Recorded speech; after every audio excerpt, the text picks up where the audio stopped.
पहा पवित्र कानो पात्रा।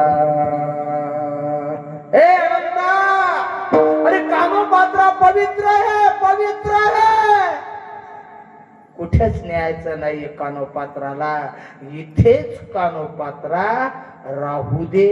आजही साक्षात तुम्ही जर पंढरपूरला जर गेले तर पहिलं झाड लागतंय त्या कानोपात्रानं म्हणावं, जन्मालो त्याचे जन्मालो त्याचे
कानोपात्रानं म्हणावं माझ्या जन्माचं सार्थक झालं। चला वांडीवर जो मुलगा आहे, मी एक दृष्टांत देणं सेवेला पूर्णविराम करीन महाराज, कारण